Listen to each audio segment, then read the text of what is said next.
राज्यात पहिलं पाऊल पत्रकारितेचं जगावेगळं. नमस्कार लाईव्ह.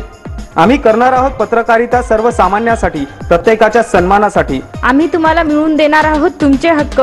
आमचा लढा असणार आहे तुमच्या प्रत्येक वेदनेसाठी. नमस्कार लाईव्ह.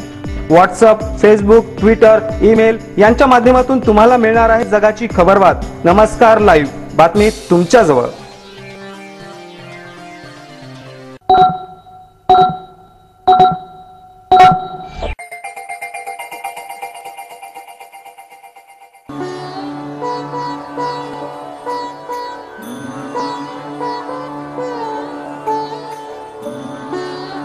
नमस्कार, मी भुजंग चव्हाण. आपण ऐकत आहात नमस्कार लाईव्हचं सायंकाळचं बातमीपत्र. सुरुवातीला हेडलाईन्स. उद्धव ठाकरे यांचा यू टर्न, एनडीएचा पाठिंबा काढणार नाही. तब्बल 5 वर्षांनी डिझेलचे दर उतरण्याची शक्यता. निवडणुकीच्या अभिलाषेने संभाजी ब्रिगेडचे जिल्हाध्यक्षपद गमावणाऱ्या माधव देवसरकर यांचा उमेदवारी अर्जही बाद. पदावर पुन्हा केला दावा. जिल्ह्यातील निवडणूक प्रशिक्षणार्थींना जिल्हा मुख्य कार्यालयातून ऑनलाईन मार्गदर्शन. निवडणूक प्रशासनही बनले हायटेक.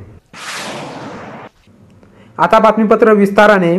राज्यातील सेना भाजपाची युती तुटल्यानंतर केंद्रातील मंत्रिपदही सोडणार असं म्हणणाऱ्या उद्धव ठाकरे यांनी 24 तासाच्या आत आपल्या वक्तव्यावरून यू टर्न घेतला आहे. नरेंद्र मोदी भारतात परतल्यानंतरच चर्चा करणार असल्याचं उद्धव ठाकरे यांनी म्हटलं आहे. ते आज मातोश्रीवर झालेल्या पत्रकार परिषदेत बोलत होते. त्यामुळे उद्धव ठाकरेच्या विधानामुळे तुर्तास तरी शिवसेनेचं एनडीएला समर्थन राहील असं दिसतं आहे. मनसेचे अध्यक्ष राज ठाकरे यांनी केंद्रातील मंत्रिपदावरून शिवसेनेवर टीकास्त्र सोडलं होतं. त्यानंतर उद्धव ठाकरे यांनी तातडीने प्रतिक्रिया देत पंतप्रधान मोदी भारतात परत येताच अवजड उद्योग मंत्रिपदाचा राजीनामा आनंद गीते हे देतील असं म्हटलं होतं. पण आता उद्धव ठाकरे यांनी त्यावरून घुमजाव केल्याचं कळतं. एनडीएबद्दल निर्णय घेणं सोपं नाही. त्यामुळे केंद्रातील पाठिंबा काढायचा की कायम ठेवायचा याचा निर्णय पंतप्रधान भारतात परतल्यानंतर घेणार असल्याचं उद्धव ठाकरे यांनी म्हटलं आहे. जिल्ह्यातील एक सामाजिक संघटना म्हणून संभाजी ब्रिगेडचे चांगले कार्य आहे. संभाजी ब्रिगेडने जिल्ह्याच्या समाजकारणात आतापर्यंत अनेक पातळ्यांवर चांगले काम केलेले आहे. परंतु जनमानसात मिसळलेल्या संभाजी ब्रिगेडचे जिल्हाध्यक्ष माधवराव देवसरकर यांनी विधानसभा निवडणुकीमध्ये उडी घेऊन आपलं जिल्हाध्यक्षपद गमावलं आहे. संभाजी ब्रिगेडच्या जिल्हाध्यक्षपदी असलेल्या माधवराव देवसरकर यांनी हदगाव हिमायतनगर विधानसभा निवडणुकीसाठी आपला उमेदवारी अर्ज दाखल केला असल्यामुळे त्यांना संभाजी ब्रिगेडच्या घटनेविरोधात गेल्याच्या कारणावरून जिल्हाध्यक्षपदावरून कमी करण्यात आल्यानंतर आता प्रभारी अध्यक्षपदी संकेत पाटील यांची नियुक्ती करण्यात आली आहे. संकेत पाटील यांनी मात्र आपण संघटनेचे काम निष्ठेने आणि श्रद्धेने करू अशी ग्वाही दिली आहे. माधवराव देवसरकर यांनी हदगाव हिमायतनगर या मतदारसंघासाठी भरलेला उमेदवारी अर्ज अवैध ठरला असून आता त्यांना निवडणूक देखील लढविता येणार नाही हे सिद्ध झालेले आहे. त्यामुळे दुसऱ्या बाजूने संभाजी ब्रिगेडचे जिल्हाध्यक्षपद देखील गेलेले आहे. मात्र त्यांनी पदावर दावा कायम ठेवला असून मी केवळ 30 दिवसासाठी पदावरून कमी झालेला असून मी अद्यापही संभाजी ब्रिगेडचा कार्यकर्ता म्हणून आहे असं त्यांनी म्हटलं आहे.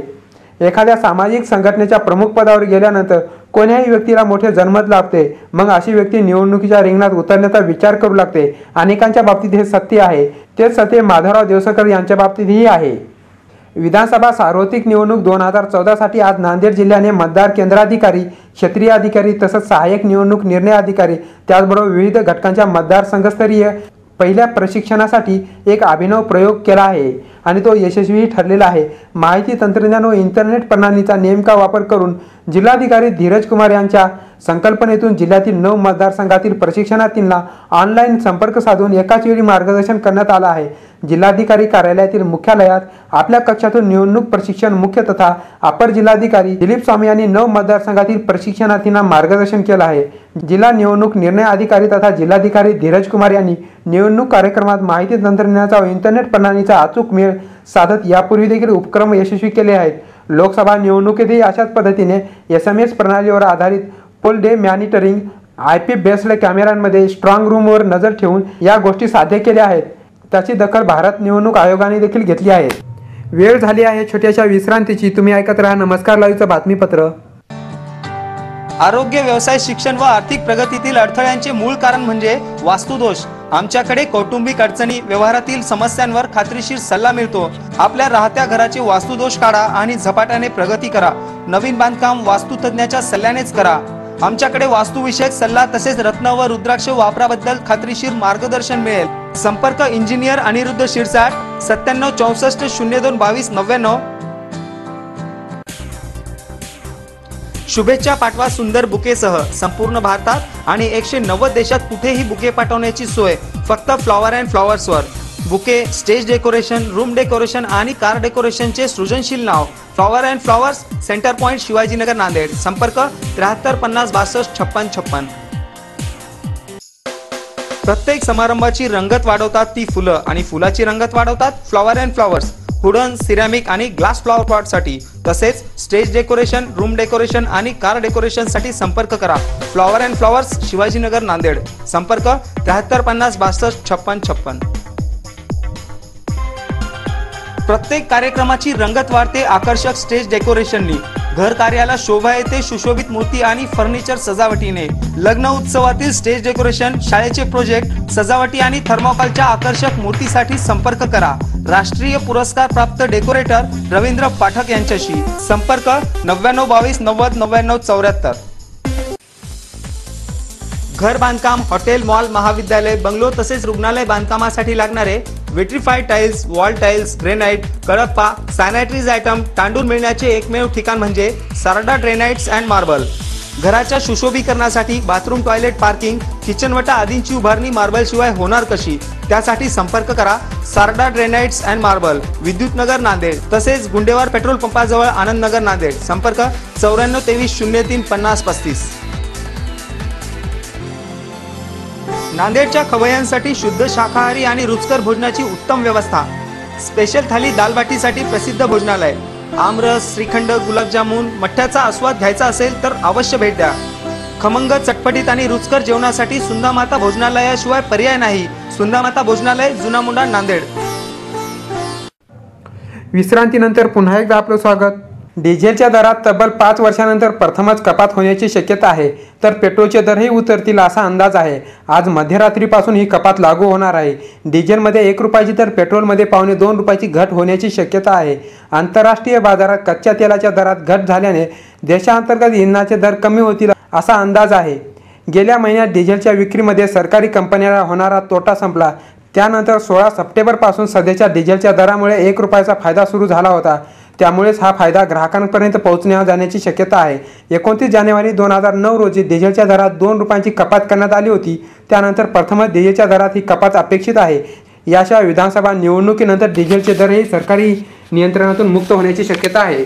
नांदेड जिल्ह्यामध्ये 399 उमेदवारांचे अर्ज वैध ठरले होते, तर 51 जणांचे उमेदवारी अर्ज अवैध ठरले होते. त्यात किनवट मतदारसंघात 29 जण उभे असून त्यातून एकाही उमेदवाराने अर्ज मागे घेतलेला नाही. तर हातगाव मतदारसंघाची देखील तीच स्थिती असून 30 जणांपैकी एकाही उमेदवाराने अर्ज मागे घेतलेला नाही. त्याचबरोबर भोकर मतदारसंघातून मात्र 71 उमेदवारांपैकी 20 जणांनी आपले उमेदवारी अर्ज मागे घेतले आहेत. नांदेड उत्तर, हातगाव, देगलूर या मतदारसंघातून देखील एकाही उमेदवाराने आज पहिल्या दिवशी आपला अर्ज मागे घेतलेला नाही. नांदेड दक्षिण, नायगावमधून मात्र प्रत्येकी 2 जणांनी आपले उमेदवारी अर्ज मागे घेतले आहेत. लोहा कंधार मतदारसंघातून प्रवीण पाटील चिखलीकर आणि मुखेड मतदारसंघातून तुषार राठोड आणि गंगाधर राठोड या 2 उमेदवारांनी अर्ज मागे घेतलेले आहेत. शेवटी पुन्हा एकदा हेडलाईन्स. उद्धव ठाकरे यांचा यू-टर्न, एनडीएचा पाठिंबा काढणार नाही. तब्बल 5 वर्षांनी डिझेलचे दर उतरण्याची शक्यता. निवडणुकीच्या अभिलाषेने संभाजी ब्रिगेडचे जिल्हाध्यक्षपद गमावणाऱ्या माधव देवसरकर यांचा उमेदवारी अर्जही बाद. पदावर पुन्हा केला दावा. जिल्ह्यातील निवडणूक प्रशिक्षणार्थींना जिल्हा मुख्य कार्यालयातून ऑनलाईन मार्गदर्शन. निवडणूक प्रशासनही बनले हायटेक. पहिल्या दिवशी 27 जणांचे अर्ज मागे, भोकरमधून 20 जणांचा समावेश.